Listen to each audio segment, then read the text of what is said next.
प्रणाम मित्रों, आप सबका स्वागत है मेरे इस YouTube चैनल पर। आज जो मैं आपके सामने विषय लेके आई हूँ वह है द साइंस ऑफ मेडिटेशन। अब सबसे पहले हमने मेडिटेशन को साइंस क्यों कहा?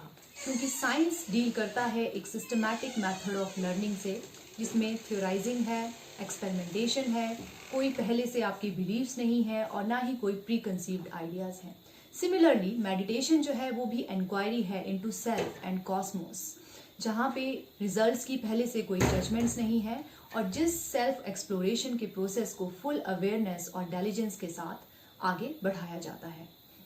अगर हम मेडिटेशन की हिस्ट्री की बात करें तो इसका सबसे पहला रिकॉर्ड जो है वो विज्ञान भैरव तंत्र नाम की पुस्तक में मिलता है, जिसमें 112 मेडिटेशन टेक्निक्स दी गई हैं। इसके अलावा भारत में समय समय पर जो महान व्यक्तित्व हुए हैं, जैसे कि गौतम बुद्ध, महावीर, गोरखनाथ, पतंजलि, ओशो, उन्होंने बहुत सी ऐसी विधियां दी हैं जो आजकल के मॉडर्न मैन के लिए बहुत ही ज़्यादा उपयोगी हैं।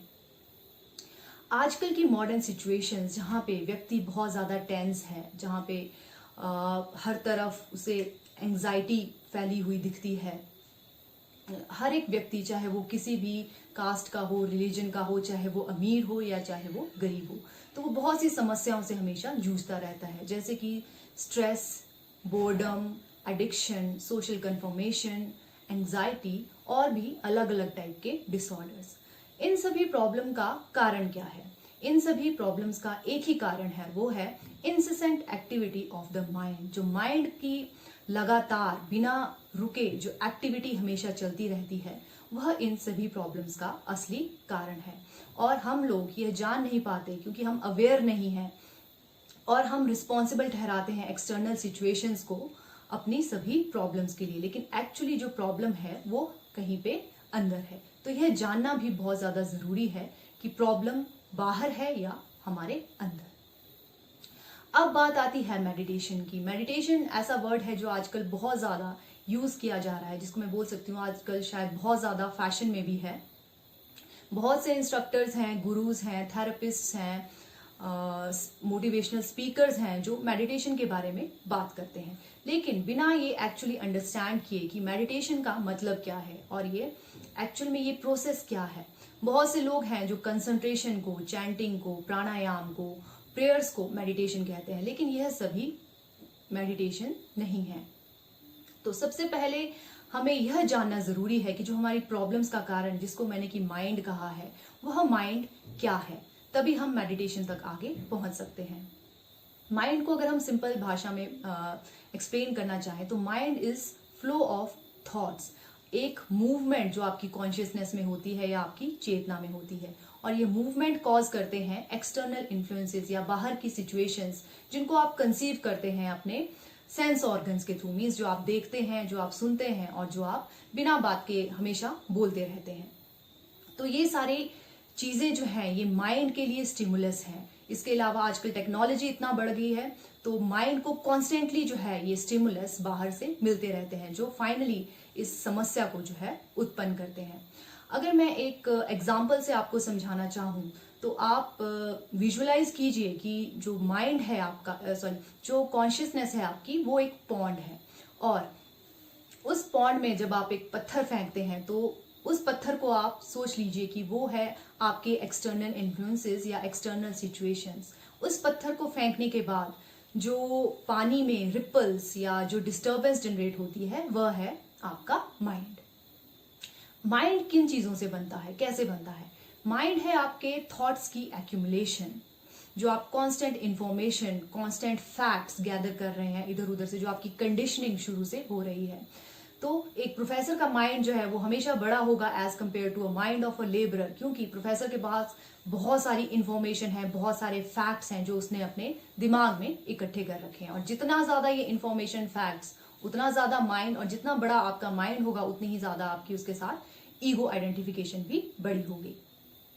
तो इसीलिए माइंड को शांत करने के लिए ज़रूरी है कि आप कम बोलें, इररेलेवेंट बातें ना सुने, और इररेलेवेंट बातें आप बिना बात के आप ज़्यादा कुछ ना कहें। जितना आप साइलेंट रह सकें वो आपकी माइंड की एक्टिविटी को कम करेगा। तो ये तीनों इनपुट जो सुनने के हैं, बोलने के हैं और देखने के हैं, अगर कम होंगे तो आपका माइंड जो है वो उतना ही एक शांत अवस्था में रहेगा।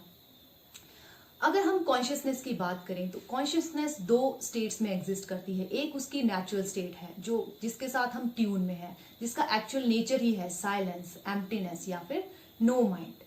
और उसके ऑपोजिट जब भी ये नेचुरल स्टेट ऑल्टर होती है तो वो एक अननेचुरल स्टेट जनरेट करती है जिसको हम कहते हैं माइंड। तो एक्चुअल में जो बीइंग है, जो एक इंडिविजुअल है, उसकी नेचुरल स्टेट जो है वो साइलेंस की है, एम्प्टीनेस की है, नो माइंड की है। लेकिन जब वो स्टेट डिस्टर्ब होती है तो ये ऑल्टर्ड स्टेट जो है प्रेजेंट होती है जिसको आप कहते हैं माइंड। अब हम बात करते हैं कि मेडिटेशन क्या है, क्योंकि ये समझना बहुत ही जरूरी है किसी भी टेक्निक को फॉलो करने से पहले कि मेडिटेशन का मतलब क्या है। मेडिटेशन आप कह सकते हैं कि एक स्टेट है अनवेवरिंग अवेयरनेस की, जो कि हमेशा कंसिस्टेंट रहती है आपके पूरे एवरीडे जो आपका टर्मोइल है इस दुनिया में उसके ड्यूरिंग। अब बात आती है कि कौन सी चीजें मेडिटेशन नहीं है, क्योंकि हम बहुत मिसअंडरस्टूड करते हैं कि मेडिटेशन क्या है और इसको आप गलत फहमी रहती है कि मेडिटेशन क्या है और मेडिटेशन टेक्निक्स क्या है। मेडिटेशन टेक्निक्स बेसिकली ये एक डिजाइंड अरेंजमेंट है जो आपको मेडिटेशन की स्टेट तक पहुंचाने में हेल्पफुल है। मींस मेडिटेशन टेक्निक्स आपको एक अपॉर्चुनिटी प्रोवाइड करती है ताकि आप उस स्टेट में, मेडिटेशन की स्टेट में एंटर कर सकें। बिकॉज मेडिटेशन जो है वो कोई एक्ट नहीं है, वो एक स्टेट है। तो इसी तरीके से chanting, prayer, thinking, controlling, breathing exercises, ये सभी चीजें जो हैं ये मेडिटेशन नहीं है। कोई भी एक्सपीरियंस जो आपको जैसे किसी ड्रग से आपको मिलता है वो भी आप नहीं कह सकते कि वो एक मेडिटेशन का एक्सपीरियंस है। तो ये सारी चीजें जो है वो मेडिटेशन नहीं है। तो आगे हम बात करते हैं डिफरेंस है मेडिटेशन में और मेडिटेशन टेक्निक में। मेडिटेशन टेक्निक आपको सिर्फ एक ग्लिम्प्स देती हैं, वो आपको एक झलकी देती हैं एक मेडिटेशन की स्टेट की, और जब आप उसको कॉन्टिन्यूसली फॉलो करते हैं तो आप फाइनली उस मेडिटेशन को अपने पूरे जीवन में उतार सकते हैं। उसके बाद आपको उस मेडिटेशन टेक्निक की भी आवश्यकता नहीं रह जाती है। तो ये डिफरेंस है मेडिटेशन में और मेडिटेशन की टेक्निक्स में। अब मेडिटेशन टेक्निक्स की अगर हम बात करें तो मेडिटेशन टेक्निक्स जो है वो दो प्रकार की हैं, एक्टिव मेडिटेशन और पैसिव मेडिटेशन। एक्टिव मेडिटेशन में इंटेंस फिजिकल एक्टिविटी का जो है वो रूप रहता है। तो यहाँ पे आप बॉडी से बहुत इंटेंस एक्टिविटी कर रहे हैं।